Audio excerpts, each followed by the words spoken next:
The screen of my husband's phone illuminated the darkened bedroom with an eerie blue glow. 3 little words that would destroy 10 years of marriage. Reservation confirmed. Friday. I stood frozen. The towel I'd been using to dry my hair still clutched in my hand, dripping onto the hardwood floor. For months, I'd been ignoring the signs, making excuses, telling myself I was being paranoid. But there it was. Undeniable proof staring back at me from James's unlocked phone. The sender was Rebecca Wilson, his assistant of 14 months. The same Rebecca who had sent me a Christmas card last year, who had smiled at me during the company picnic while standing too close to my husband. I don't know what possessed me to pick up James's phone that night. He was in the shower, steam billowing from beneath the bathroom door, his deep voice humming some tune I didn't recognize. Another new habit. The James I married wouldn't be caught dead singing in the shower. The message preview didn't show much, just those 3 words, but something in my gut twisted painfully. Our anniversary was the password. 10/24, October 24th, a date he claimed to cherish. How many times had he entered those digits to unlock his phone and message her? My hands trembled as I navigated to their conversation history. I'm not typically the snooping type. I teach media ethics at the university, for God's sake. I lecture my students about digital privacy every semester. But in that moment, all my principles evaporated like the steam now seeping under the bedroom door. I needed to know. What I found made my knees buckle. I sank onto the edge of our bed, the bed we'd chosen together at a quaint furniture store in Vermont during our 5th anniversary trip. I scrolled through months of messages, each one a knife twisting deeper into my chest. Casual exchanges evolved into flirtations, then explicit conversations, then plans. So many plans. Weekends I thought he was at conferences, late nights at the office. The signs had been there all along, waving frantically in my face while I deliberately looked away. "Melissa?" James's voice startled me. I hadn't heard the shower turn off. He stood in the doorway, towel wrapped around his waist, water droplets clinging to his chest, the chest I'd laid my head against nearly every night for a decade. "Everything okay?" I don't know how I did it. Some hidden reserve of strength, or perhaps pure shock, allowed me to place his phone exactly where I'd found it, screen down. I forced my lips into what I hoped resembled a smile. "Fine. Just tired. Long day of lectures." My voice sounded strange, distant, as if someone else was speaking through me. "You work too hard," he said, reaching for his moisturizer. Another new habit, this careful grooming routine that had appeared in the last year. For her. "Why don't you take a long bath? I'll finish up some emails." Emails. Right. That night was the first of my silent vigil. While James slept beside me, his breathing deep and untroubled, I stared at the ceiling, mentally cataloging every suspicious moment from the past year. The unexplained business trips, the new cologne, the gym membership he actually used, the late-night texts he'd shielded from my view, the sudden interest in his wardrobe. It was like watching a movie of my life with the contrast turned up, every suspicious detail now vibrant and obvious. I didn't confront him the next day, or the day after. For 3 agonizing days, I lived a double life. Professor Melissa Adams by day, teaching advertising principles to eager undergraduates, smiling at colleagues, grading papers. By night, I became a detective, meticulously documenting my husband's betrayal while he slept obliviously beside me. On the second night, while James took a work call on the patio, with her, I now knew, I used his laptop. He'd left it open. Another careless mistake born of comfort in his deception. Their emails were more formal, but no less damning. They'd been planning a trip to Cabo San Lucas next month, disguised as a business conference. They'd looked at apartments together. She'd sent him listings, and he'd responded with his preferences. They were planning a life. My replacement was already selected, waiting in the wings. I learned she was 27, 5 years younger than James, 3 years younger than me. I found her social media profiles, each carefully curated to present an aspiring professional woman. In one photo, she stood beside an attractive man, her arm around his waist. "Date night with the hubby. Blessed," read the caption. His name was Daniel Matthews, according to her profile, an architect specializing in urban planning. They'd been married for 4 years, so she was cheating too. This revelation should have offered some bitter comfort. Misery loves company, after all. But it only made me feel hollow. Another marriage poisoned, another unsuspecting spouse going about his life, trusting the woman he loved, while she betrayed him in the most intimate way possible. The third night was when I formed my plan. I wasn't going to scream or throw things or leave tearful voicemails. I wasn't going to be the hysterical wife, the woman scorned. No, I would be methodical, precise. I would orchestrate a reckoning. First, I needed more information. The reservation confirmed message mentioned Friday, 2 days away. I knew the time and place now. 7:30 at Aria, one of the most exclusive restaurants downtown. The kind with private booths and discreet servers who pretend not to notice inappropriate touches under the table. James had taken me there once for our 8th anniversary. $200 per person, before wine. He'd complained about the price for weeks afterward. Apparently, Rebecca was worth the splurge. I called Aria the next morning from my office at the university. "Good morning. I'd like to make a reservation for Friday evening," I said, surprised by the steadiness of my voice. "I'm sorry, ma'am, but we're fully booked this Friday," the host replied with practiced regret. "Oh, that's disappointing," I said, infusing my voice with just the right amount of dejection. "My husband and I are celebrating our anniversary, and he mentioned wanting to try your restaurant." A small lie. My anniversary wasn't for another 5 months, if we even made it that far. The host hesitated. "Let me check again. We do have a cancellation at 7:15. It's not one of our better tables, I'm afraid, near the kitchen entrance." "Perfect. That sounds wonderful, actually. We don't mind a bit of bustle." I gave them my name, my maiden name, Williams, not Adams, and confirmed the reservation. Next, I needed to contact Daniel Matthews.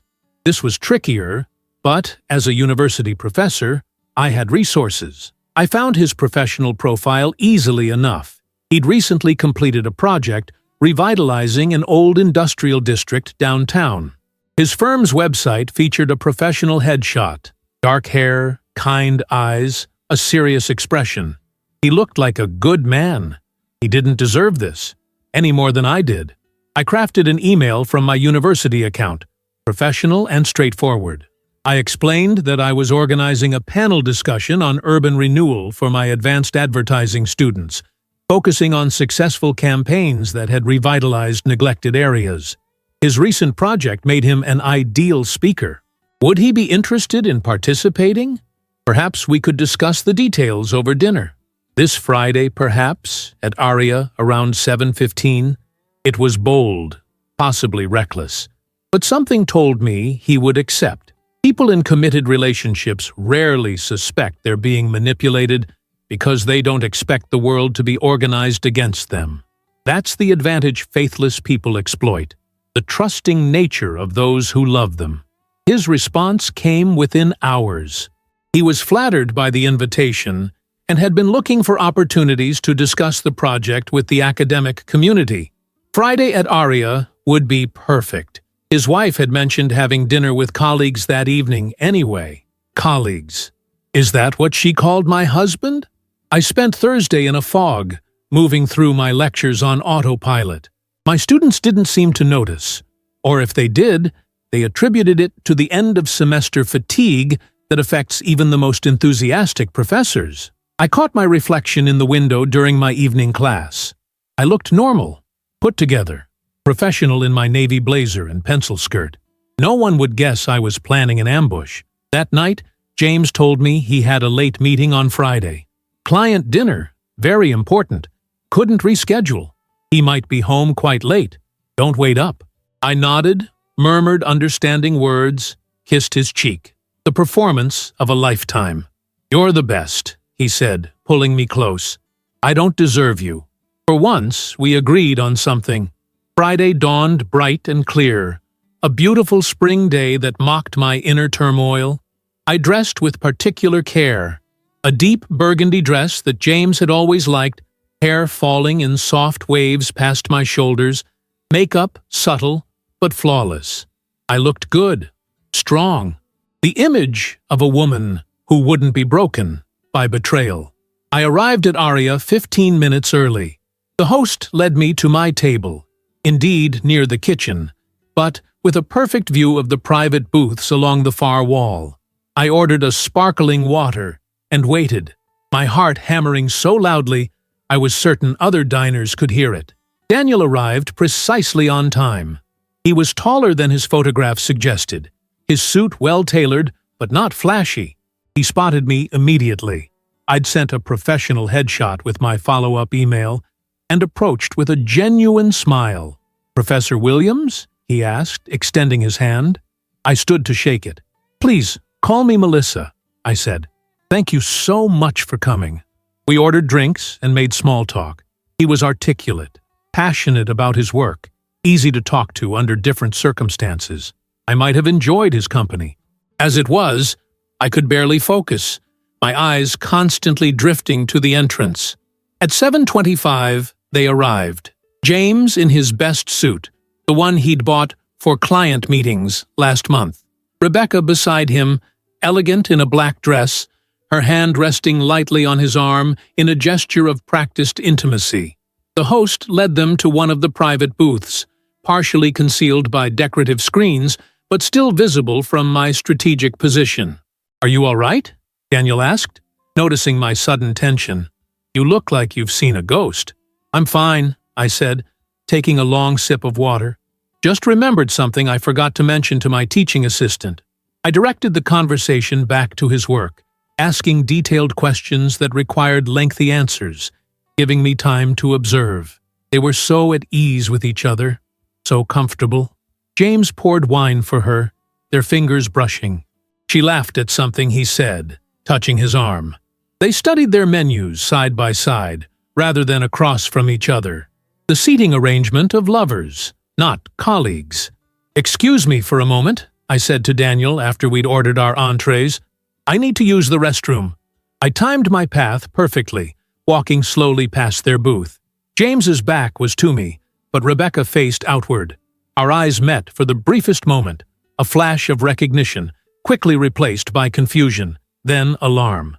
She knew who I was. We'd met at company functions, exchanged pleasantries while standing on opposite sides of my husband. Now here I was, witnessing her in the role she thought was secret. I continued to the restroom, locked myself in a stall, and took several deep breaths.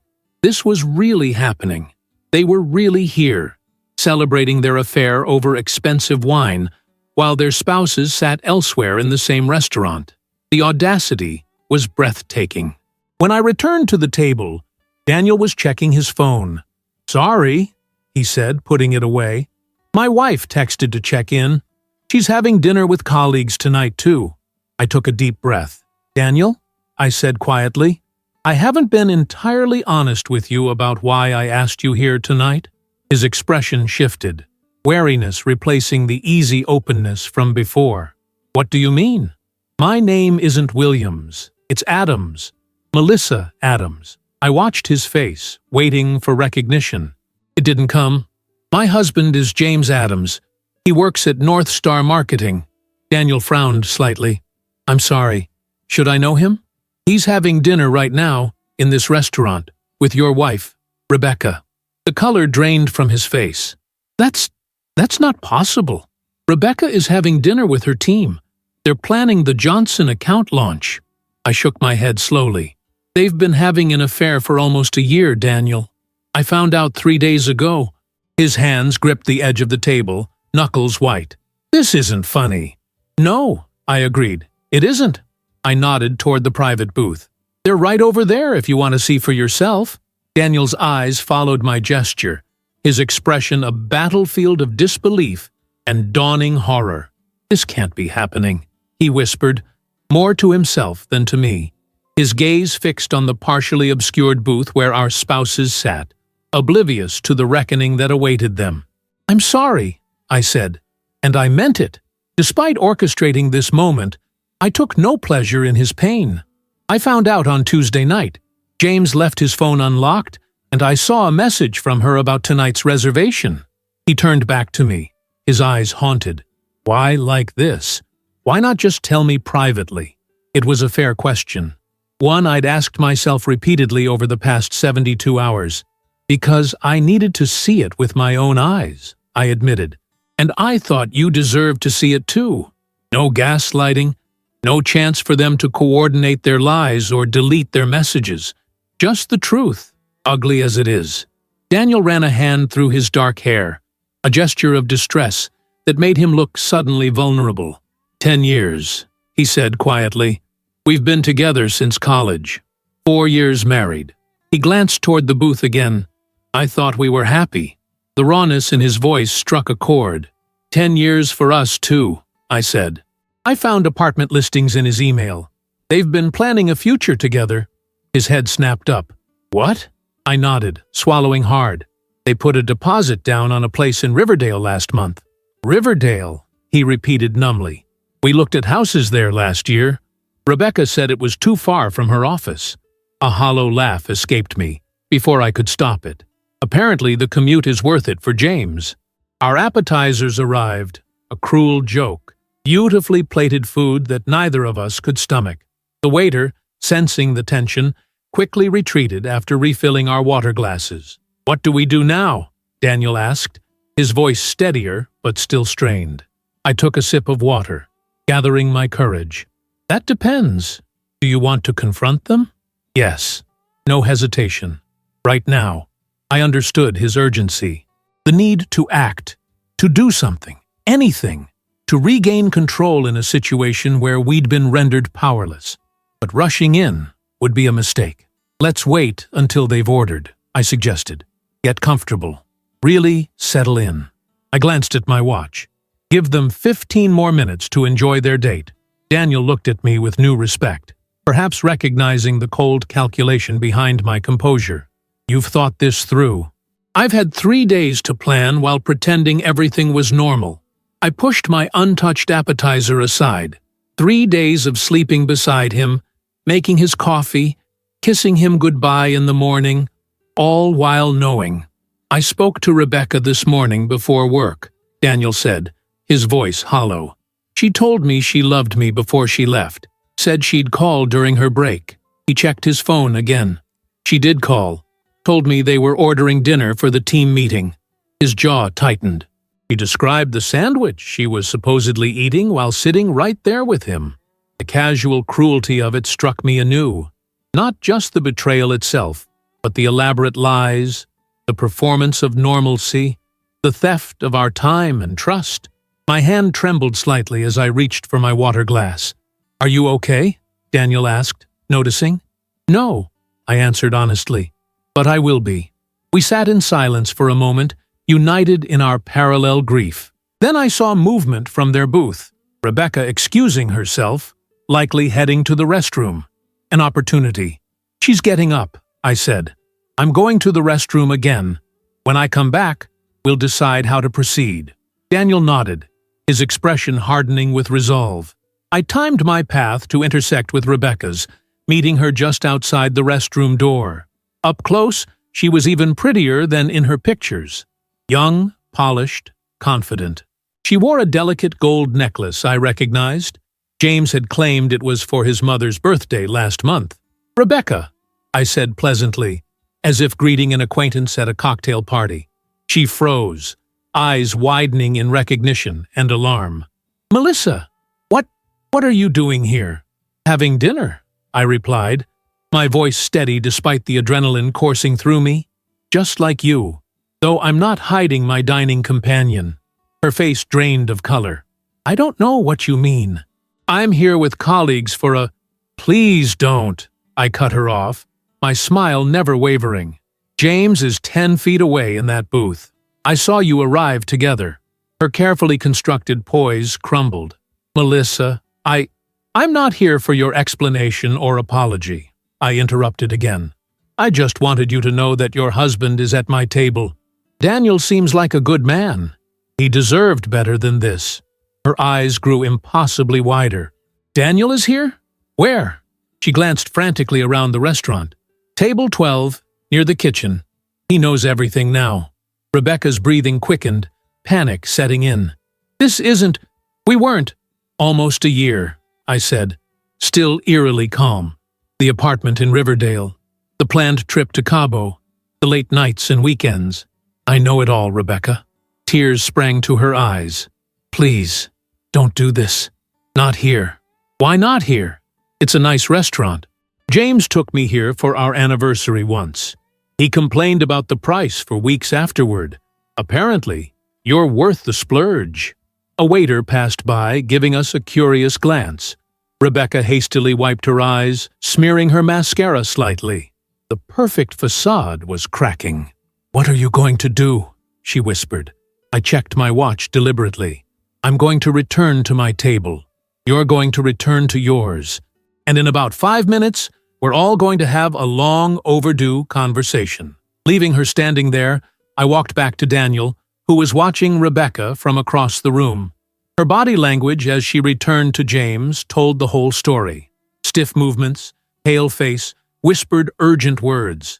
You spoke to her, Daniel stated, not a question. I nodded. She knows we're here. She's telling him now. I watched as James's head whipped around, scanning the restaurant with panicked eyes. When he spotted me, the blood drained from his face. I raised my glass in a mock toast, enjoying the flash of pure terror that crossed his features. Now what? Daniel asked, his voice tight with barely controlled emotion. Now we let them stew for a few minutes, I replied. Then we go over together.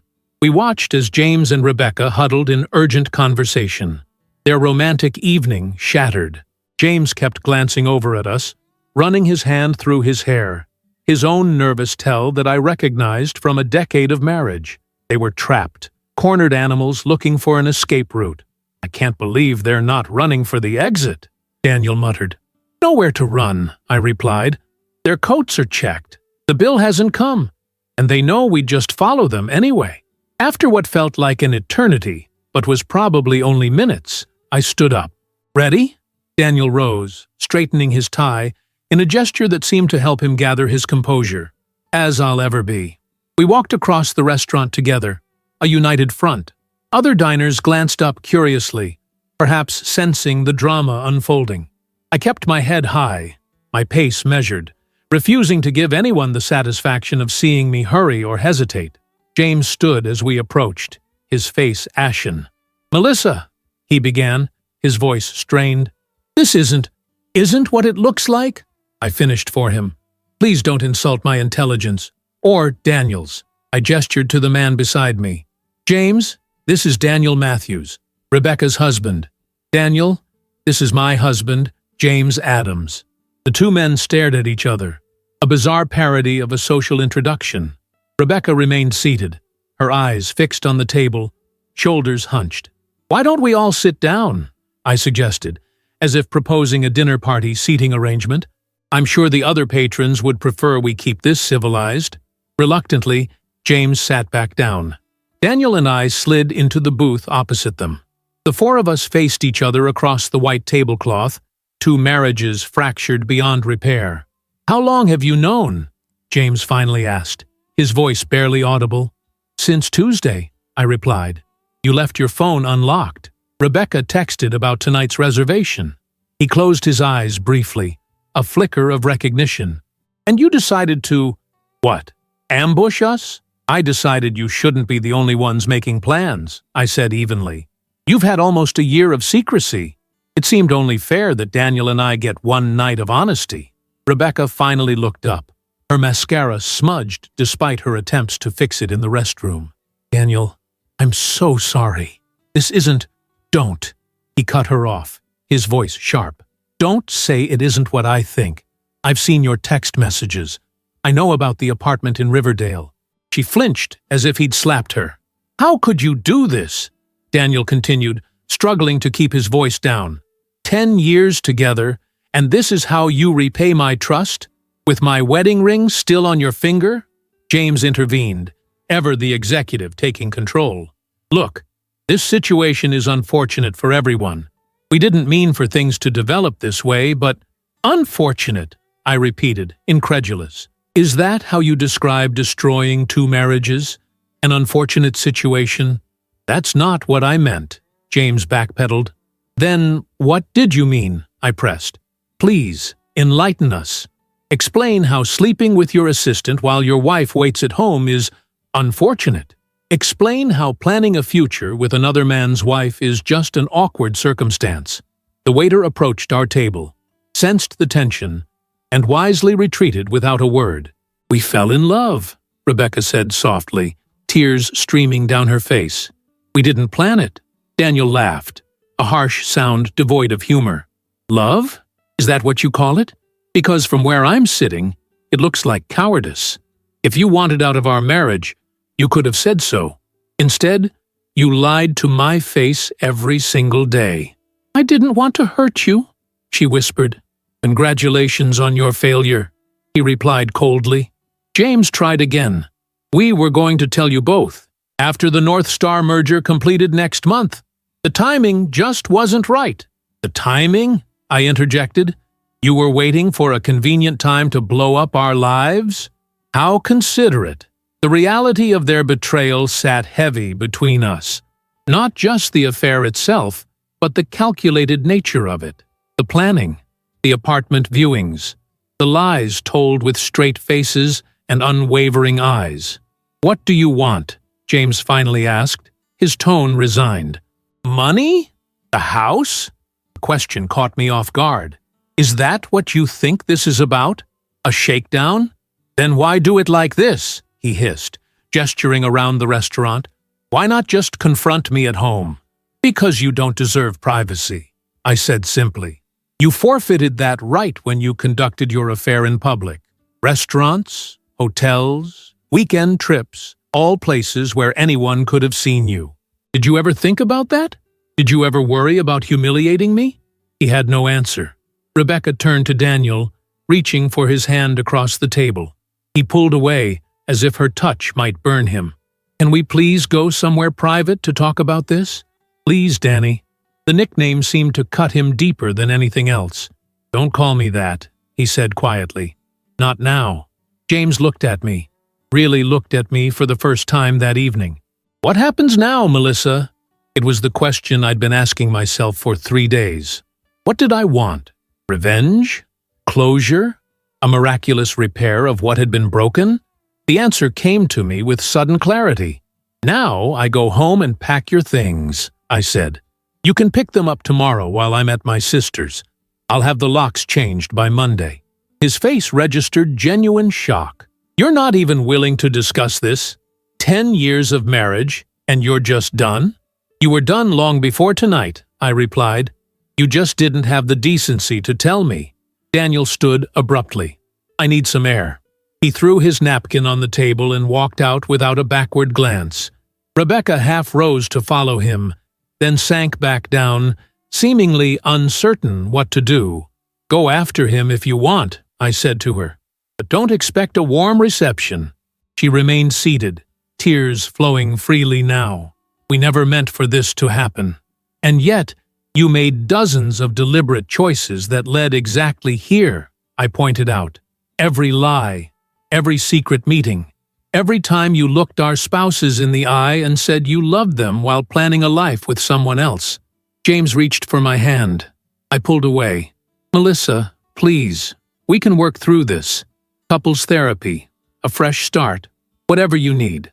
For a brief, weak moment, I almost considered it. The familiar touch of his hand, the face I'd woken up to for a decade, the shared history, the inside jokes, the comfortable routines. But then I remembered the apartment listings, the future they'd planned without me. There's nothing to work through, I said, rising from the table. It's already over. You just didn't bother to tell me. I walked away, leaving them sitting there with their expensive wine and their shattered deception. I passed Daniel outside, standing under the restaurant's awning, staring vacantly at the street. "I'm leaving," I told him. "Do you need a ride somewhere?" He shook his head. "I think I'll walk for a while. Clear my head." I understood. "Take care of yourself, Daniel." "You too, Melissa." We parted as strangers bound by shared tragedy, each heading into an uncertain future neither of us had planned for. I walked to my car with my head high, refusing to let the tears fall until I was safely inside, with the doors locked and the engine running. Only then did I allow myself to break, sobs racking my body as I gripped the steering wheel like a lifeline. 10 years of love and trust rendered meaningless in a single evening. A future evaporated. A husband lost, not to death or disaster, but to the most banal of betrayals. He simply wanted someone else more. I cried until I had nothing left, then wiped my eyes, fixed my makeup using the rearview mirror, and drove home to begin the process of dismantling the life I'd built with James Adams. I didn't expect the silence to be so loud. Our home, my home now, echoed with emptiness as I moved from room to room, gathering James's belongings. 10 years of marriage reduced to suitcases and boxes stacked by the front door. Suits he'd worn to countless dinners and meetings. Books we'd discussed over Sunday morning coffee. The vintage watch I'd given him for our 5th anniversary. Each item carried memories I couldn't bear to examine too closely. James had called 17 times since I'd left the restaurant. I let each call go to voicemail, unable to stomach hearing his voice, his excuses, his pleas. Around midnight, the texts started coming. At first apologetic, then increasingly desperate. "Please, come home. We need to talk. I made a terrible mistake. 10 years means something, Melissa. Don't throw it away. Where are you? I'm worried." I finally responded with a single message. "I'm at home. Your things will be packed by tomorrow. Come get them between 2 and 4. I won't be here." His reply came instantly. "We need to talk face to face." "No, we don't," I typed back. "There's nothing left to say." I silenced my phone after that, continuing the grim task of excavating him from my life. In the master bathroom, I swept his toiletries into a bag. The expensive shaving cream, the cologne I'd once loved but now made my stomach turn. I found a receipt in his DOP kit for a hotel in Chicago from a weekend he'd claimed to be at a marketing conference in Denver. Another lie to add to the collection. In his nightstand drawer, beneath a stack of technology magazines, I found a small velvet box. My heart stuttered painfully. Had he been planning some romantic gesture to cover his guilt? But when I opened it, I found a pair of delicate pearl earrings. Not my style at all. They were meant for her. I snapped the box shut and buried it in a suitcase. Around 3 in the morning, exhaustion finally overcame me. I collapsed onto our bed, my bed now, still fully dressed, too drained to even remove my makeup. Sleep came in fitful bursts, punctuated by moments of stunning clarity when I'd remember. My marriage was over. The future I'd planned no longer existed. I was alone. Dawn brought no relief. I showered mechanically, watching mascara-stained water swirl down the drain. In the kitchen, I automatically reached for 2 coffee mugs before catching myself. Just one now. I would need to unlearn a decade of habits. My sister Catherine arrived at 9, letting herself in with her spare key. She took one look at me and the packed bags by the door and pulled me into a fierce hug. "You should have called me last night," she scolded gently. "You shouldn't have been alone." "I needed to be," I said, my voice rough from crying and lack of sleep. "I needed to start getting used to it." Catherine surveyed the living room, taking in the methodical dismantling of my marriage. "You're really done," she observed. Not a question. "Completely," I confirmed. "Good." She squeezed my shoulder. "He doesn't deserve a second chance, Mel." My phone buzzed with another text from James. I ignored it. "He's been calling and messaging non-stop," I told her. "I've told him to pick up his things this afternoon. I don't want to be here when he comes." "That's why I'm here," Catherine said, already moving toward the kitchen to make fresh coffee. "I'll supervise the pickup. You can go to my place. The kids are with Robert's parents this weekend. Tituchi, the reality of having to rebuild my life from scratch suddenly overwhelmed me. Where would I live? Our house had too many memories, too many ghosts. Could I afford to keep it on my professor's salary? Should I even want to? The thought of navigating real estate and mortgages alone made me dizzy. I don't know what I'm going to do, I admitted, a tremor in my voice. Catherine's expression softened. You don't have to know today, or tomorrow, or next week. Right now, you just need to breathe. We spent the morning sorting through practicalities. Credit cards to cancel, joint accounts to separate, names to remove from emergency contacts. The granular details of disentanglement that no one tells you about when your marriage implodes. Catherine made notes, offered to call our family attorney, brewed more coffee when mine went cold. At 1:30, I packed an overnight bag and prepared to leave before James arrived. As I gathered my laptop and phone charger, I noticed something on the kitchen counter. James's anniversary gift to me last year, a small digital photo frame loaded with our favorite memories, camping in Colorado, New Year's Eve in Times Square, building sand castles on the beach in Puerto Rico, a decade of smiling faces, of a happiness I now questioned. Had he been thinking of her even then? How long had our marriage been a performance?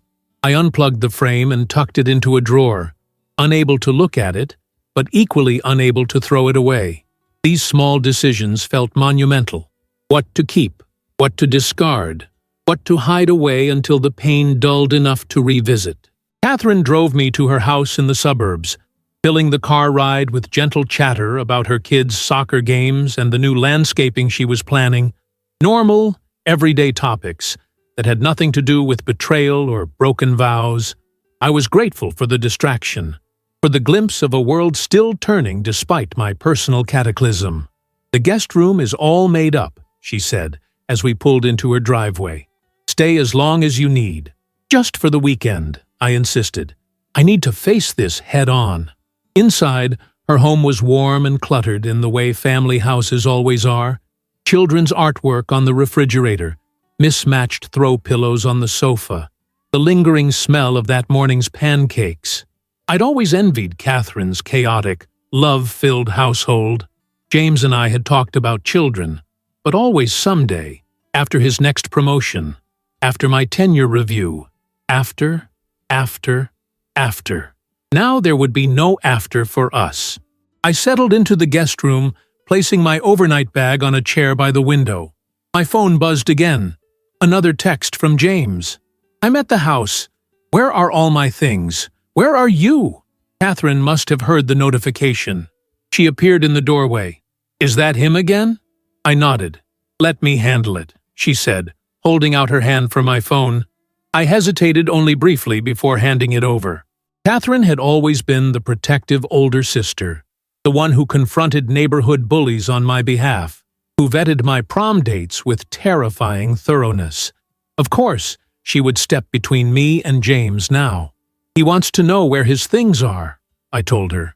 Catherine typed a reply, her expression grim. I've told him I'm at the house, and his belongings are in the front hall. He can pick them up and leave the house key. Any attempt to talk to you will go through me. Thank you, I said, suddenly exhausted again. The adrenaline that had carried me through the confrontation at the restaurant and the long night of packing had finally depleted, leaving me hollow. Get some rest, Catherine urged. I'll handle everything else. I must have fallen asleep almost immediately, because when I woke, the room was bathed in late afternoon shadows. For one merciful moment, I didn't remember. And then it all came crashing back. The restaurant, Rebecca's tear-streaked face, Daniel's cold fury, James's pathetic attempts at justification. I checked my phone. 3:30. James would have collected his things by now. I had 5 missed calls and a text from Catherine. All done. He's gone. Left the key as instructed. Call when you wake up. There was also a message from an unknown number. This is Daniel Matthews. I got your number from your university directory. Can we talk? No pressure if you're not up for it. I stared at the message, unsure how to respond. What more was there to say? What possible comfort could we offer each other?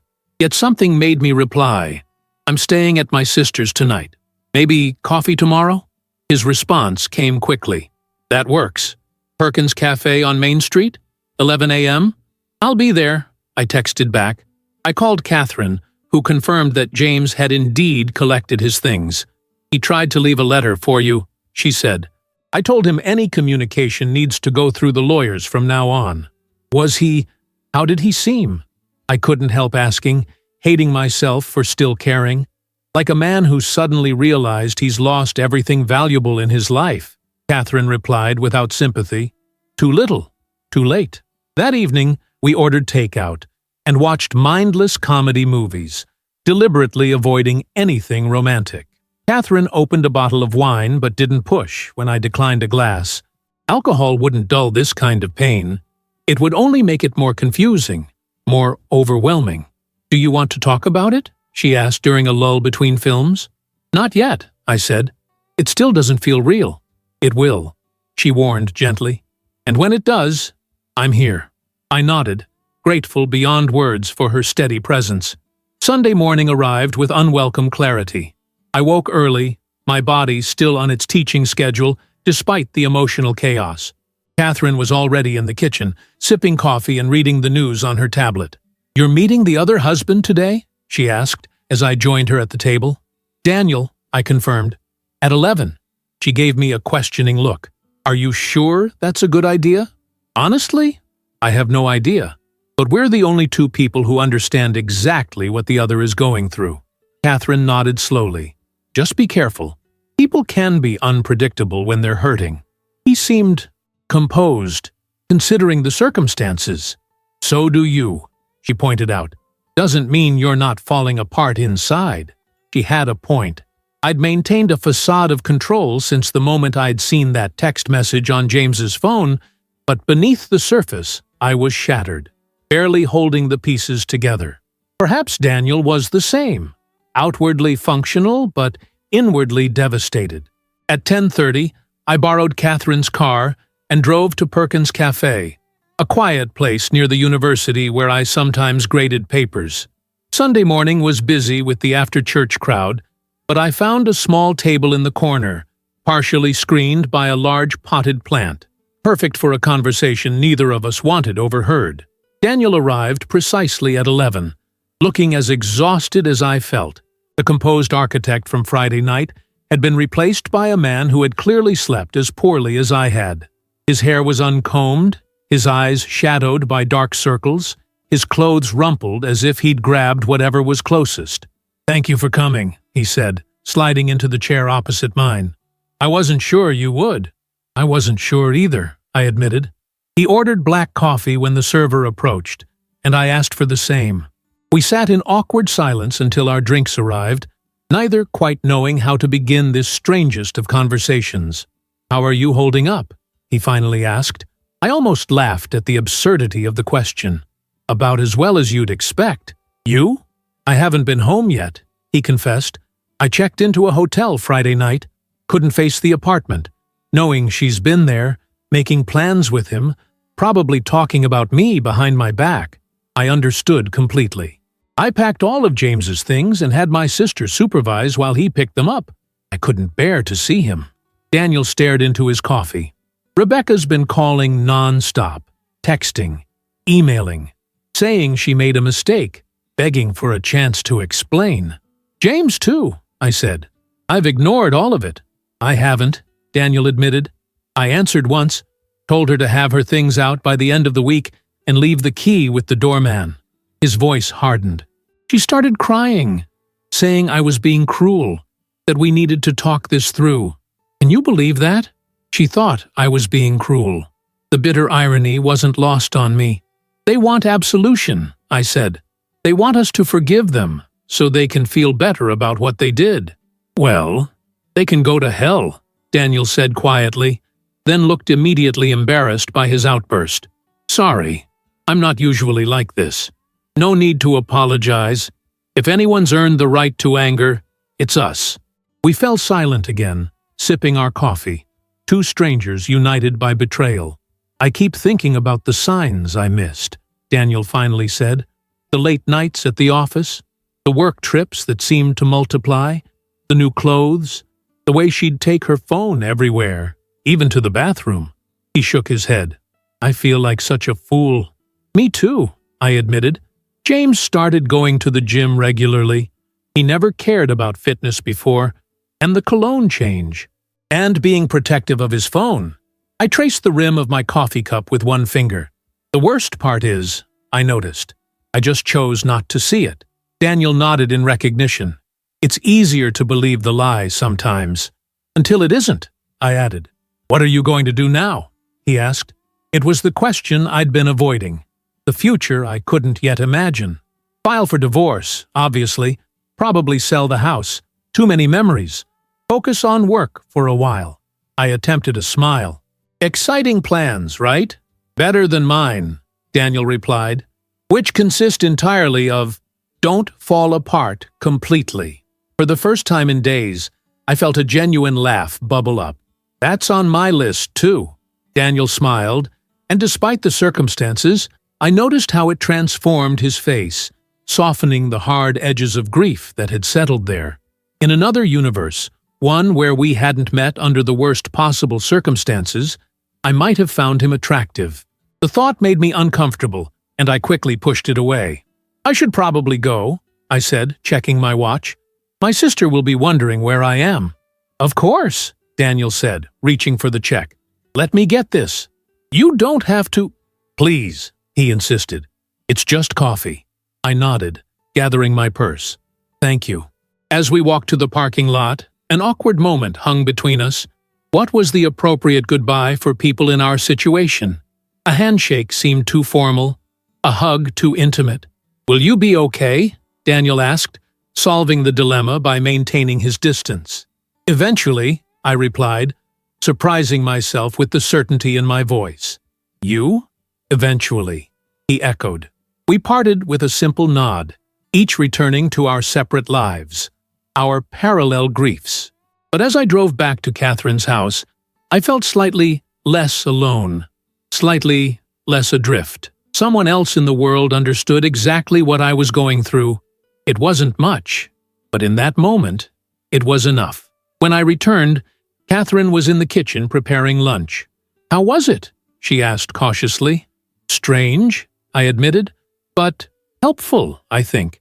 He's going through the same thing. She nodded, chopping vegetables with methodical precision. Just be careful, Mel. Shared trauma can create connections that aren't always healthy. It was just coffee, I protested. I know, she said gently. I'm just saying, watch yourself. You're vulnerable right now. I didn't argue, though her warning seemed premature. Daniel and I had barely spoken for an hour. We were hardly on the verge of making the same mistake our spouses had. That afternoon, I called the university and requested emergency personal leave for the coming week. My department chair, Dr. Elizabeth Winters, was understanding without requiring details. Take the time you need, Melissa. Your classes are covered. One small mercy in a sea of complications. By evening, I'd made a decision. I'm going home tonight, I told Catherine as we cleaned up after dinner. I need to face it sooner rather than later. She frowned. Are you sure? You're welcome to stay longer. I'm sure. The longer I avoid it, the harder it will be. Then I'm coming with you, she insisted. Just for tonight, to make sure you're settled. I didn't argue. The thought of returning to the empty house alone was more daunting than I wanted to admit. The house was exactly as we'd left it, yet it felt fundamentally changed, as if the walls themselves knew that half of the couple who had lived there was gone. Catherine helped me check all the rooms, confirming James had taken only what we'd packed for him. In the master bedroom, his side of the closet gaped empty, a physical manifestation of his absence. Do you want me to stay in the guest room? Catherine asked, as I stood staring at the vacant space. I shook my head. No, I need to get used to being here alone. But thank you. Call me any time, she said, hugging me tightly before leaving. Day or night, I mean it. After she left, the silence descended again, thick and oppressive.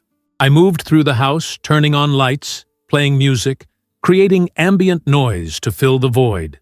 In the kitchen, I opened the refrigerator and found it still stocked with James's favorites: the artisanal cheese he liked, the craft beer he'd developed a taste for recently, the premium orange juice he insisted was worth the extra cost, more remnants to purge. As I closed the refrigerator door, my eye caught on something. A small yellow post-it note stuck to the side of the fruit bowl. James's handwriting, hastily scrawled, "I'm sorry, please call me, we can fix this." He must have left it during the pickup, despite Catherine's vigilance. The presumption of it, the audacity to suggest our marriage could be fixed after what he'd done, ignited a spark of anger that had been buried beneath the shock and grief. I crumpled the note and threw it away with more force than necessary. "No, James," I said aloud to the empty kitchen. "We can't." Monday morning arrived with unwelcome clarity. I woke before my alarm, disoriented by the emptiness beside me where James should have been. For 10 years, I'd grown accustomed to his presence, the warmth of his body, the rhythm of his breathing, the way he'd reach for me in his sleep. Now there was only vacant space, cold sheets, silence. I forced myself out of bed.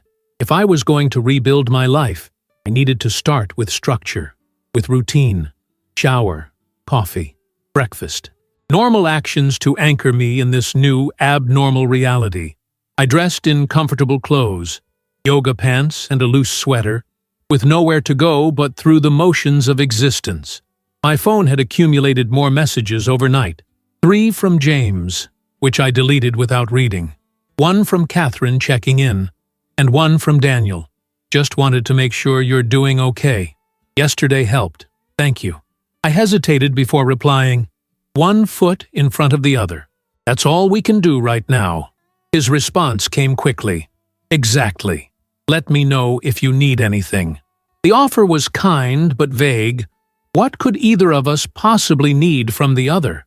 We were strangers connected by circumstance, by parallel pain. Yet, I found myself appreciating the gesture, the acknowledgement that someone understood precisely what I was experiencing.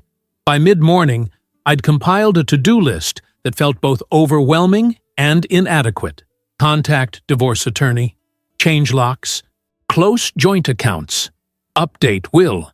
Each item a surgical cut severing another connection to James, to our shared past. The precision of it was almost comforting.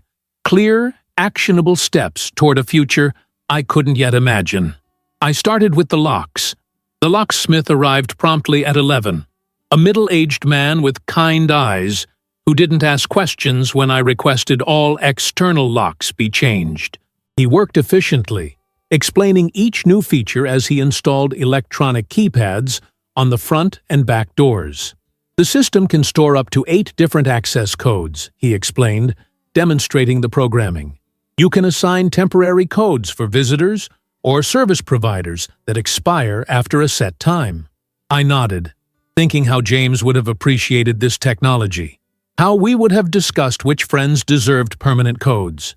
Now I programmed just one, for myself. I could add Catherine later. No one else needed access to my space, my sanctuary. After the locksmith left, I called the law firm Catherine had recommended. The receptionist connected me to Jessica Winters, a divorce attorney specializing in faculty cases. Her voice was warm but businesslike as she outlined the process ahead. "The good news, if we can call it that, is that infidelity works in your favor in this state," she explained. "If you have evidence of the affair, we can use it to negotiate a more favorable settlement." Evidence. I had screenshots of messages, confirmation of the apartment deposit, hotel receipts found in his belongings, a forensic record of betrayal, meticulously documented during those 3 sleepless nights before the confrontation. "I have enough," I assured her. "Excellent. Now, regarding assets, the house, investments, retirement accounts, we spent 45 minutes discussing the clinical dismantling of my marriage, reducing 10 years to spreadsheets and percentages. I took detailed notes, focusing on the practicalities rather than the emotions roiling beneath the surface. When we finished, I had a clear timeline, a list of documents to gather, and a follow-up appointment scheduled for Thursday. Progress. One item crossed off my list. The bank was next. I drove to our local branch, where we'd opened our first joint account shortly after the wedding. The personal banker, a young woman named Tara, maintained a neutral expression as I explained my situation and requested separate accounts. "Of course, Dr. Adams. We can take care of that right away," she typed efficiently, asking occasional clarifying questions. "And the joint credit cards? Cancel them all," I said without hesitation. "I'll open a new one in my name only." By 1 o'clock, I had new accounts, new cards on the way, and a significantly reduced bank balance.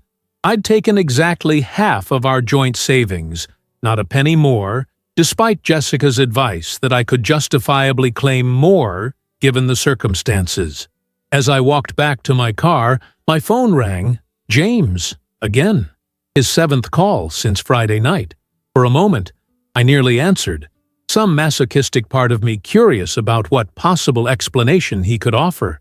Instead, I silenced the call and drove home, stopping at the grocery store to replace everything in the refrigerator. New food, new toiletries, new beginning. At home, I methodically emptied the refrigerator of James's favorites, tossing beer bottles into the recycling with satisfying clinks, donating unopened specialty items to my elderly neighbor who always appreciated free groceries. I scrubbed every surface until the kitchen gleamed, erasing fingerprints, water spots, any physical evidence that he had ever been there. By evening, exhaustion overtook me. Not just physical fatigue, but emotional depletion. I ordered delivery for dinner, unable to summon the energy to cook for one. As I picked at my pad thai, my phone lit up with a text from an unknown number. "Melissa, it's Rebecca Wilson. Please don't block this number. I know I'm the last person you want to hear from, but I need to talk to you. Please." I stared at the message, a surge of anger rising in my chest. The audacity of her, reaching out as if we could have some civilized conversation, as if she hadn't helped destroy the foundation of my life. I typed a response without thinking. "There is absolutely nothing you could say that I have any interest in hearing." Her reply came instantly. "I understand your anger, but there are things you should know. About James, about the situation. Please, just 15 minutes." I laughed bitterly at my empty kitchen. The situation. Such a bloodless word for such devastation. I typed again. "The situation is perfectly clear. You and my husband had an affair. You planned a future together. You lied to my face, and to Daniel's. What could possibly require further explanation?" A long pause before her next message. "It's more complicated than you think. James isn't who you believe he is. Neither am I. Please, meet me for coffee. Public place? Your choice. Just 15 minutes." A cold weight settled in my stomach. What did she mean? James wasn't who I believed? After 10 years of marriage, I knew exactly who James Adams was. Or at least, I thought I had until last Tuesday night. Curiosity warred with self-preservation. Did I really want to hear more painful details? Could anything she said possibly matter now? Yet the specificity of her warning nagged at me. "James isn't who you believe he is." 10 minutes, I finally replied. "Tomorrow, 10 a.m., Starbucks on University Avenue. If you're 1 minute late, I'm leaving. I'll be there, thank you." I put down my phone, appetite completely gone. What possible revelation could be worth this meeting? And why did I agree to it? The rational part of me knew nothing could justify their betrayal, yet some deeper instinct pushed me toward this conversation, toward whatever truth Rebecca thought I needed to hear. Sleep evaded me that night. I tossed in the too large bed, mind racing with possibilities. What didn't I know about James? Financial problems? Health issues? A secret family? Each scenario seemed more far-fetched than the last, yet something in Rebecca's urgency had seemed genuine. Morning brought no clarity, only a headache, and the grim determination to get through this final confrontation. I dressed carefully, professional, composed, armored in a crisp white blouse and tailored black pants. If I had to face my husband's mistress again, I would do so looking unaffected, unbroken. I arrived at Starbucks 15 minutes early, claiming a table in the corner with good sight lines to both entrances. I ordered a black coffee, not because I wanted it, but to justify my occupation of the table. Students and faculty from the university filled the cafe. Many faces I recognized vaguely but couldn't name. I kept my sunglasses on, hoping to avoid conversation. The last thing I needed was well-meaning colleagues asking about James or my unexpected absence from campus. Rebecca arrived 5 minutes early, looking nothing like the polished woman from the restaurant. Her hair was pulled back in a simple ponytail, her face free of makeup, dark circles prominent under her eyes. She wore jeans and a plain sweater, a stark contrast to her usual professional attire. She spotted me immediately and approached, clutching a large envelope. "Thank you for coming," she said, taking the seat across from me. 10 minutes, I reminded her, setting a timer on my phone and placing it on the table between us. "Go." She took a deep breath. "First, I need to say how deeply sorry I am. What James and I did to you and Daniel was unforgivable. If you ask me here for apologies, you're wasting both our time," I interrupted. "I didn't," she said quickly. "I asked you here because you deserve to know the truth, the whole truth, not just about the affair, but about James himself." She pushed the envelope toward me. "Everything is in here. Financial records, emails, text messages, things I discovered accidentally at first, then deliberately as I became suspicious." I didn't touch the envelope. Suspicious of what, exactly? Rebecca glanced around, lowering her voice. "James isn't just cheating on you with me. There are others. At least 2 that I know of. And there's more. Embezzlement from the company, fake client accounts, money being funneled somewhere I can't trace." I stared at her, stunned into silence. Of all the scenarios I'd imagined, this hadn't been one of them.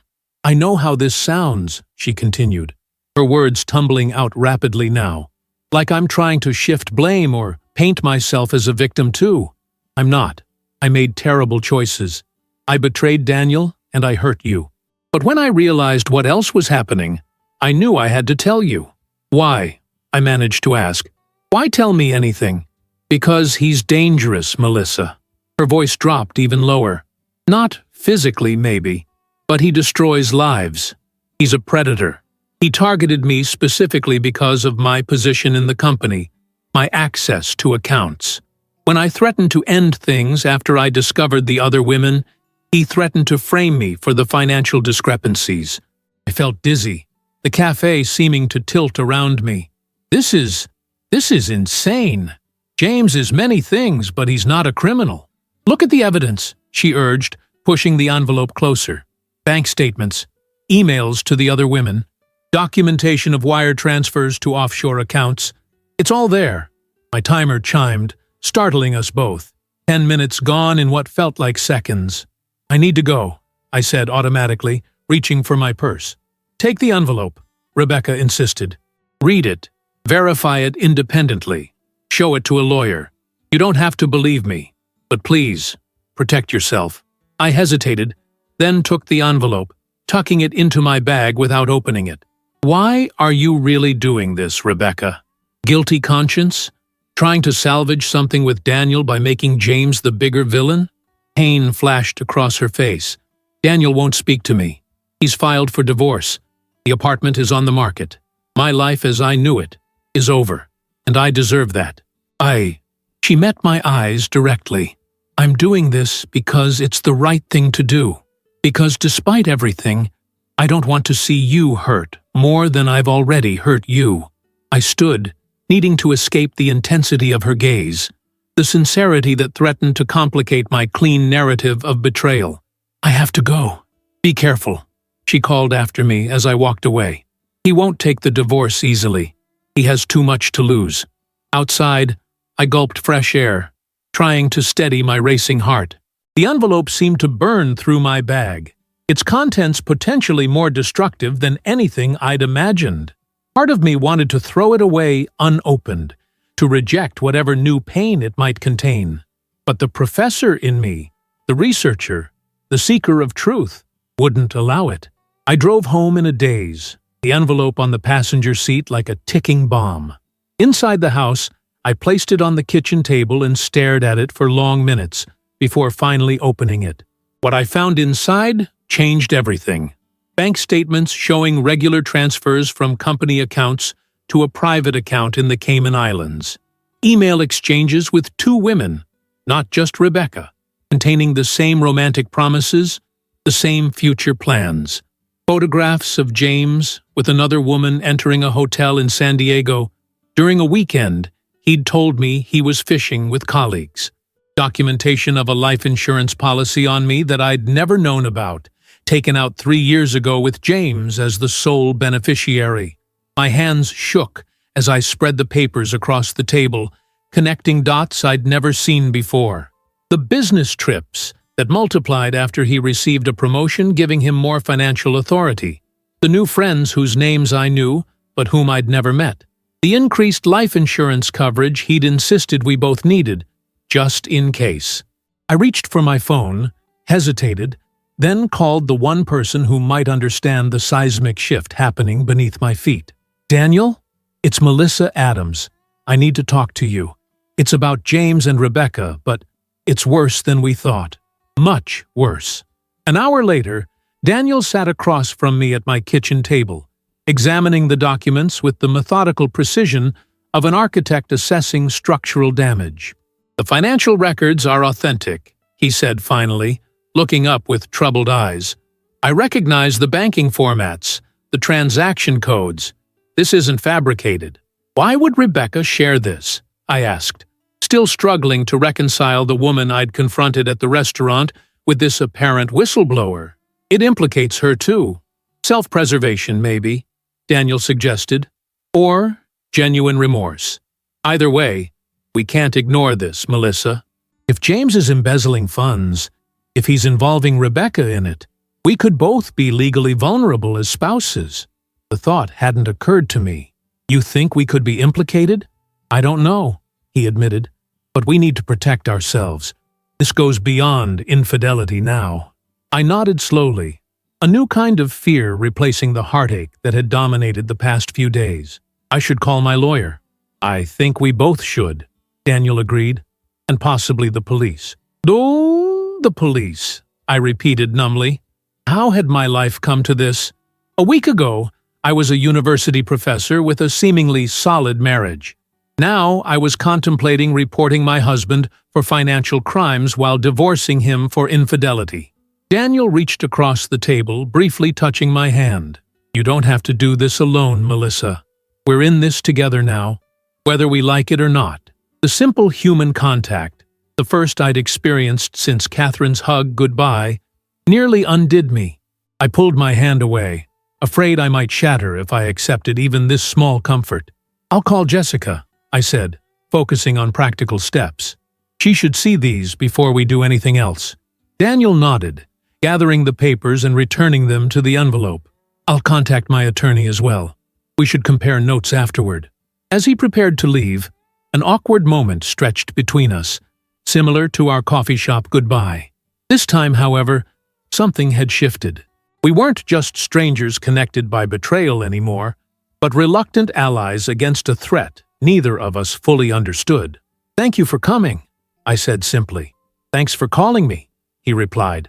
"I'd rather know, even though it's overwhelming." "Overwhelming," I echoed with a hollow laugh. "That's one word for it." After Daniel left, I sat alone in my kitchen, surrounded by the remnants of a life I no longer recognized.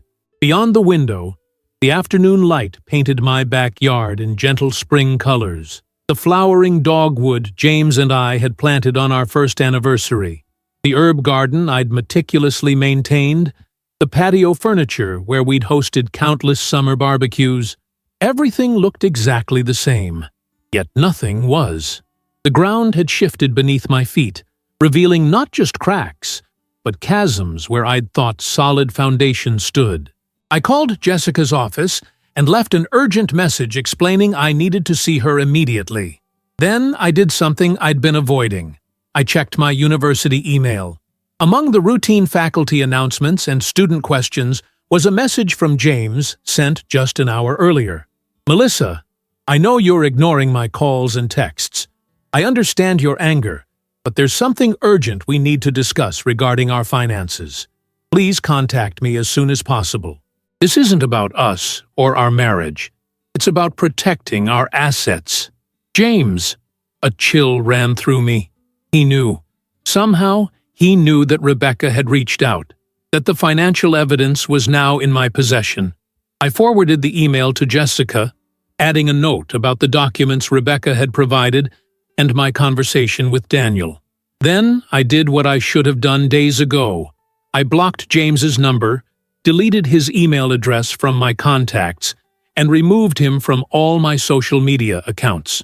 Whatever came next, whatever revelations awaited, I needed to protect myself, not just emotionally, but legally and financially as well. As darkness fell, I moved through the house, turning on lights, trying to dispel the shadows that seemed to grow from every corner. For the first time since discovering James's betrayal, I felt something beyond grief and anger. I felt afraid, not just of losing what I'd had, but of what might still be taken from me. I checked all the doors and windows twice, grateful for the new locks installed that morning. Then I poured myself a glass of wine, my first since the restaurant confrontation, and called Catherine.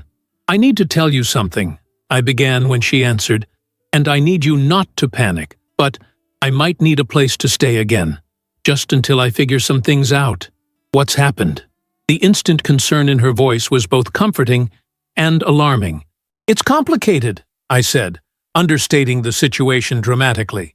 "But it turns out James might be involved in something illegal at his company." Catherine's sharp intake of breath carried clearly through the phone. "Illegal how?" "Financial improprieties. Possibly fraud. I have documents, evidence." I took a sip of wine, steadying myself. "I've contacted my attorney, but I'm worried about staying here alone until we sort this out." "Pack a bag," Catherine said immediately. "I'm coming to get you." "No," I protested, "not tonight. I have the new locks, the security system. I'll be fine until morning. I just wanted you to know what's happening." She wasn't easily convinced, but eventually agreed to wait until morning, after I promised to keep my phone by my bed and call immediately if anything concerned me. After we hung up, I stood in my living room, surveying the space that had once represented safety and comfort. Now it felt like a museum of a life that no longer existed. Every object a reminder of something lost, or, worse, something that had never been real at all. That night, I slept with a chair propped under my bedroom doorknob, a precaution that would have seemed absurd just a week ago. My dreams were chaotic. James pursuing me through endless corridors, Rebecca trying to hand me papers that dissolved into ashes, Daniel building walls that crumbled as soon as they were complete. I woke repeatedly, each time requiring several disorienting moments to remember why fear was my first conscious emotion. Morning couldn't come soon enough. The attorney's office was a sanctuary of order amid the chaos my life had become. Jessica Winter's private conference room featured leather chairs, tasteful artwork, and windows overlooking the city skyline, a setting designed to convey stability and control, qualities I desperately needed. "These documents are concerning," Jessica said, reviewing the papers spread across the polished mahogany table. Beside her sat Raymond Chen, a forensic accountant she'd brought in to evaluate the financial evidence. Across from me was Daniel, accompanied by his own attorney, a silver-haired man named Martin Goldstein, who specialized in both divorce and white-collar crime, a combination that had suddenly become relevant to our situation. "Concerning is an understatement," Raymond interjected, pointing to a series of transaction records. "These transfers follow a classic embezzlement pattern, small enough to avoid immediate detection, but consistent enough to accumulate significant amounts over time. And you had no knowledge of these accounts? Jessica asked me for the third time. None, I confirmed. I handled our household finances, but James managed his own business accounts and investments. He always said it was simpler that way, since he understood the tax implications better. Martin Goldstein nodded sympathetically. A common tactic: create a compartmentalized financial structure where the spouse has neither access nor visibility. What about you, Mr. Matthews? Jessica turned to Daniel. Were you aware of any unusual financial activities involving your wife? Daniel shook his head. Rebecca managed our joint accounts, but I handled my own architectural firm's finances. We maintained separate retirement accounts and investments from before our marriage. He looked down at his hands. I thought it was about independence. Now I wonder if it was about hiding things. Based on what we're seeing here, Raymond said, tapping the statements, both James Adams and Rebecca Wilson have been involved in diverting funds from North Star Marketing for at least 18 months. The total amount appears to exceed $2 million. The figure hung in the air like a physical presence. $2 million. The equivalent of 20 years of my professor's salary. What does this mean for us, legally? I asked, voicing the question that had kept me awake for 2 nights straight. Jessica and Martin exchanged glances before she answered. That depends on several factors. First, we need to establish that you had no knowledge of or involvement in these activities. The fact that the accounts were carefully hidden from you both helps your case. Second, we need to formally report this to the proper authorities. You mean the police? Daniel said, his voice flat. Initially, yes, Martin confirmed. But given the amounts involved and the interstate nature of some transactions, this will likely become a federal matter involving the FBI and SEC. My stomach twisted painfully. FBI, SEC. These weren't terms I'd ever expected to associate with my life, my marriage. What about the divorce proceedings? I asked, trying to focus on the practical aspects, the things I could control. We'll need to accelerate them, Jessica advised. File immediately and request emergency orders to freeze any joint assets that might be at risk. Given the evidence of infidelity combined with potential financial crimes, we can petition for a more favorable distribution. More importantly, we need to legally distance you from any liability. Daniel leaned forward. And what about our safety? Melissa received an email from James that seemed threatening, like he knew we were on to him. That's another reason to involve law enforcement quickly, Martin said.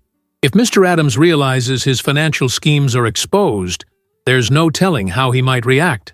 We should discuss protection orders, Jessica added. Given the circumstances, judges are usually amenable. The meeting continued for another hour, the attorneys outlining a coordinated strategy to protect Daniel and me legally while providing evidence to authorities. Throughout the discussion, I maintained a composed exterior, asking relevant questions, signing necessary documents. Inside, however, I was screaming. How had my life become this legal thriller nightmare? How had I shared a bed for 10 years with someone capable of such calculated deception? As we prepared to leave, Raymond pulled me aside. Professor Adams, I noticed something in these records that might interest you personally. The life insurance policy on you, it was substantially increased 6 months ago. The beneficiary was changed from both your names to James alone. A chill ran through me. What are you suggesting? Raymond chose his words carefully. I'm not suggesting anything specific, but in my experience, unusual insurance adjustments combined with financial crimes can sometimes indicate escalating risk factors. You think he might have been planning something beyond financial fraud? My voice sounded distant, as if someone else was speaking. I think it's worth mentioning to the authorities, Raymond replied diplomatically. Better safe than sorry. Nice, I nodded mechanically, thanking him for his candor. As I joined Daniel in the hallway, his expression told me he'd received similar warnings. Your guy mentioned the insurance policy too? I asked quietly, as we waited for the elevator. Daniel nodded. and a recent credit card charge for a consultation with a law firm specializing in extradition treaties. Martin thinks they might have been planning to flee the country. The elevator arrived with a cheerful ding that seemed obscenely inappropriate for our conversation. We rode down in silence, each processing the implications of what we'd learned. In the lobby, Daniel hesitated. "I don't think either of us should be alone right now," he said finally. "At least, not until the police are formally involved. Would you like to get some lunch? Just to talk through next steps?" The offer was practical rather than social, yet I found myself grateful for it. "Yes, that would be helpful. Thank you." We found a quiet cafe a block from the law office, selecting a corner table that allowed us to see all entrances. A week ago, such paranoia would have seemed absurd. Now it felt necessary. "I keep thinking about how I missed it," Daniel said after we'd ordered. All the signs were there. The late nights, the secretive phone calls, the changing passwords on her laptop. "We trusted them," I replied simply. "That's not a character flaw, Daniel. It's what people in committed relationships are supposed to do." He sighed, running a hand through his hair, a gesture I'd noticed he made when particularly stressed. "My firm has a major project presentation tomorrow. I haven't been able to focus on it at all. How do you just continue with normal life after something like this?" "You compartmentalize," I said, drawing on years of academic discipline. "Set specific times to deal with the crisis, then force yourself to focus elsewhere when necessary. It's not perfect, but it helps." Daniel nodded thoughtfully. Architect brain understands compartmentalization. We deal with complex systems all the time, separating them into manageable components. Exactly. Right now, we have lawyers handling the legal component.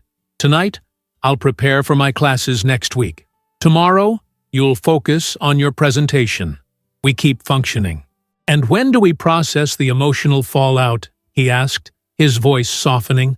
"I'll let you know when I figure that part out," I admitted with a wry smile. Our food arrived, and we ate in companionable silence, two people united by circumstance rather than choice. Despite everything, I found Daniel's presence oddly comforting, perhaps because he was the only person who truly understood the unique hell I was experiencing. After lunch, we parted with an awkward handshake and promises to keep each other informed about the legal proceedings. I returned to my sister's house, where I'd been staying since the revelation about James's financial crimes. Catherine had converted her home office into a makeshift bedroom for me, insisting I remain with her until the situation stabilized. "How did it go?" she asked when I arrived, setting aside the manuscript she'd been editing. "About as well as could be expected," I replied, sinking onto her sofa. "We're filing reports with the authorities tomorrow. The attorneys think this will become a federal case." Catherine's expression tightened with concern. "I still can't believe this is happening. James always seemed so normal." "Apparently, that was his greatest talent," I said bitterly. "Seeming normal while living a triple life." That evening, Catherine's family created a buffer against the darkness threatening to overwhelm me. Her children, oblivious to the adult drama, insisted I join their board game marathon. Her husband, Robert, grilled steaks and maintained a steady stream of conversation about anything except my situation.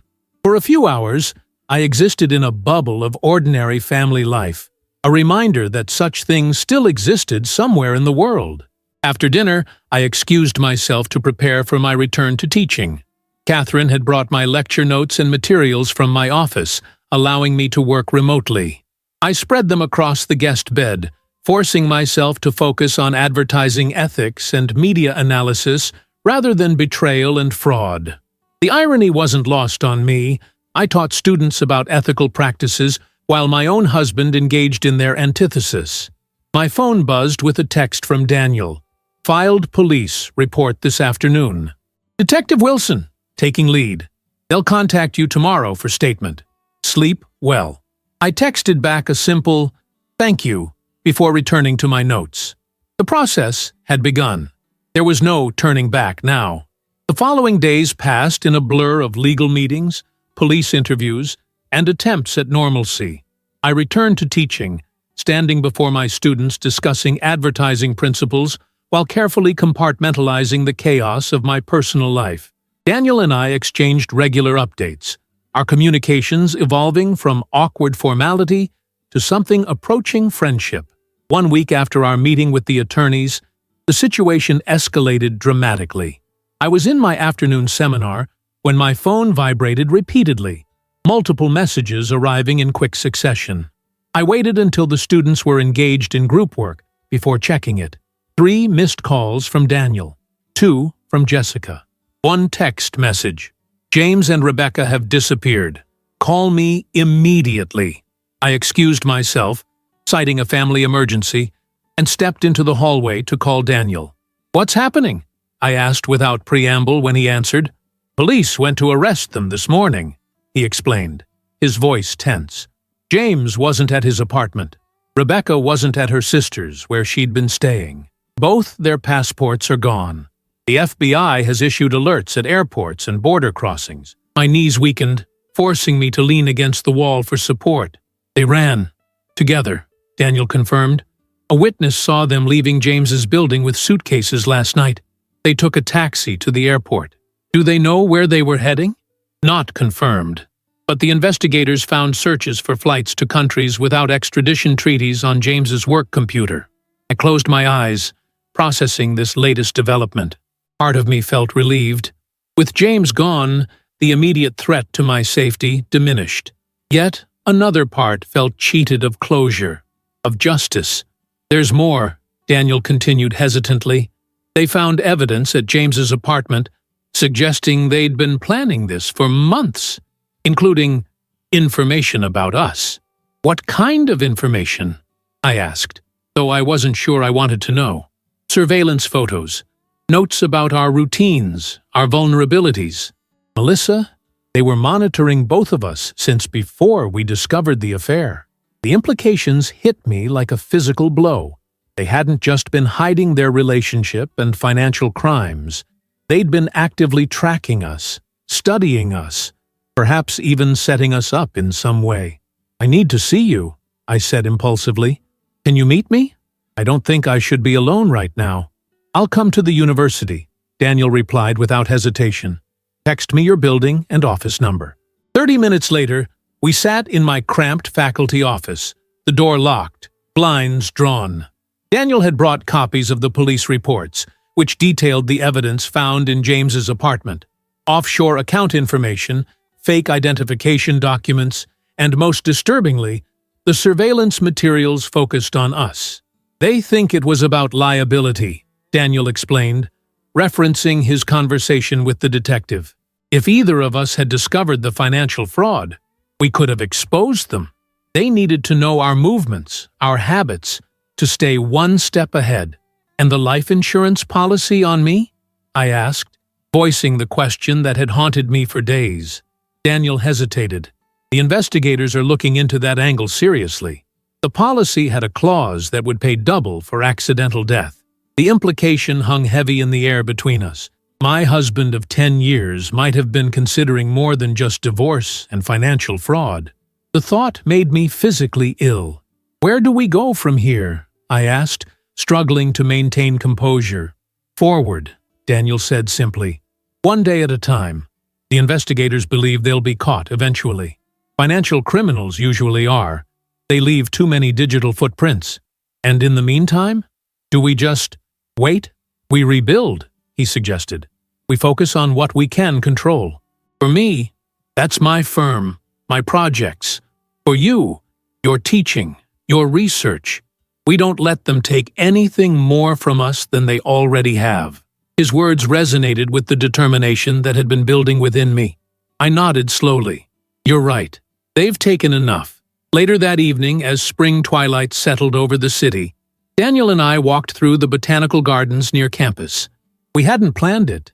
He'd offered to walk me to my car, and somehow we'd ended up taking the scenic route, both reluctant to return to our respective empty homes. I've been thinking about selling my condo, Daniel said as we paused near a flowering cherry tree. Too many memories, too many questions about what was real and what wasn't. I feel the same way about the house, I admitted. "I've been staying with Catherine, but I can't impose on her forever. I need to start fresh somewhere." "It's strange," he said, watching cherry blossoms drift in the gentle breeze. "A month ago, I thought I knew exactly what my future looked like. Now I can't see past next week." "Maybe that's not entirely bad," I suggested. "There's a certain freedom in having to reinvent yourself, in being forced to reconsider everything." Daniel glanced at me, a hint of surprise in his expression. "That's remarkably optimistic, given everything." I shrugged. "Not optimism exactly. Survival instinct, maybe. I refuse to let what they did define the rest of my life." "I like that perspective," he said quietly. "Mind if I borrow it?" "It's all yours," I replied, with the first genuine smile I'd managed in weeks. As we continued walking, our hands brushed accidentally. Neither of us acknowledged it, but neither pulled away either. We were two people adrift in the same storm, finding momentary anchor in each other's presence. 3 months later, I stood in my new apartment, surrounded by moving boxes and the few pieces of furniture I'd kept from my previous life. The rest I'd sold or donated, finding unexpected liberation in shedding possessions that carried too many memories. The divorce had been finalized with remarkable speed, given James's absence and the overwhelming evidence of his wrongdoing. The financial investigation continued, but my personal legal entanglements had been largely resolved. I'd moved across town, closer to the university, but in a neighborhood I'd never visited with James. My new space was smaller but brighter, with large windows overlooking a community garden. I'd painted the walls myself, soft blues and greens that had no connection to my previous decorating choices. Every decision, from furniture placement to kitchen organization, was made solely according to my preferences. After years of compromise and, I now realized, subordination of my needs to James's, the freedom was intoxicating. The doorbell rang, interrupting my unpacking. I opened it to find Daniel holding a small potted plant and a bottle of wine. "Housewarming," he explained with a smile. "The plant is a peace lily, supposedly impossible to kill, even for people who spend too many hours at work and forget to water things." "Perfect for me, then," I laughed, accepting both gifts. "Come in." It's still chaos, but there are 2 chairs and clean glasses. Daniel had also relocated, trading his downtown condo for a modest house with a studio space where he could work on architectural models. Like me, he'd embraced the opportunity to redefine his surroundings. We'd stayed in contact throughout the transition, initially about legal matters, then gradually about more personal subjects. Our shared trauma had evolved into a unique friendship, cautious but genuine, rooted in mutual understanding no one else could provide. "Any news?" he asked as I poured the wine. I knew immediately what he meant. Nothing concrete. The FBI traced them to Singapore initially, then lost the trail. They think they might be in Indonesia now, but it's all speculative. Daniel nodded, accepting this update with the same resigned patience we'd both developed. "My lawyer says they've frozen more accounts. The money trail keeps expanding." We'd learned to discuss these updates clinically, without allowing them to dominate our interactions. It was another form of compartmentalization, acknowledging the ongoing situation without giving it power over our present. "How's the Clark project coming along?" I asked, changing the subject to his current architectural commission. Daniel's expression brightened as he described the sustainable housing development he was designing. His passion for his work had been his salvation, just as my teaching had been mine. We'd both thrown ourselves into our professions, finding purpose and forward momentum in productive creation. As evening settled, we ordered takeout and sat on cushions on my living room floor, using a moving box as a makeshift table. There was something youthful about the improvisation, reminiscent of first apartments and fresh starts. "Do you ever wonder about the parallel universe?" Daniel asked suddenly. "The one where none of this happened? Where we're still in our marriages, oblivious to everything?" I considered the question carefully. "Sometimes, But then I think that version of me would still be living a lie, just without knowing it. There's something valuable about truth, even when it's painful. Truth as liberation. Daniel nodded. I've been thinking about that too. As horrible as this whole experience has been, at least now I'm living authentically, making choices based on reality rather than illusion. Exactly. I raised my glass slightly. To authentic lives. To authentic lives, he echoed, touching his glass to mine. Later, as we cleared away our impromptu dinner, our hands brushed again, just as they had in the botanical garden months earlier. This time, however, Daniel didn't pull away. Instead, his fingers lightly encircled my wrist, the touch tentative, questioning. I looked up, meeting his gaze.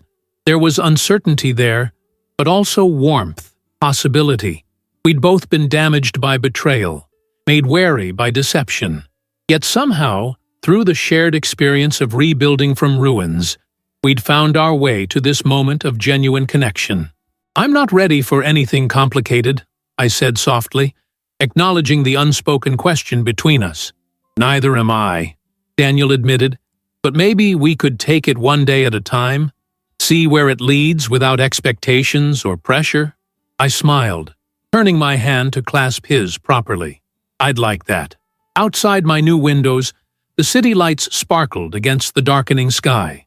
Beyond them, somewhere, James and Rebecca continued their fugitive existence, bound together by lies and crimes. But here in this moment, Daniel and I were choosing something different, a connection based on honesty, on shared healing, on the careful, deliberate building of trust. 1 year ago, I couldn't have imagined the collapse of my marriage or the painful revelations that followed. 6 months ago, I couldn't have pictured myself standing in a new home, holding hands with someone who understood exactly what I'd endured. 3 months ago, I wouldn't have believed I could feel hopeful about the future again. Yet here I stood, my hand in Daniel's, facing forward. The path ahead was uncertain, but for the first time in longer than I could remember, uncertainty felt like possibility rather than threat. We had both survived the worst kind of betrayal, emerging stronger, wiser, and somehow more authentic than before. Whatever came next, whether our tentative connection blossomed into something deeper or simply remained a meaningful friendship, it would be built on truth. And after everything we'd experienced, truth was the most precious foundation we could ask for. One day at a time, I agreed, squeezing his hand gently. Sometimes I realized you have to lose everything you thought you wanted to discover what you truly need.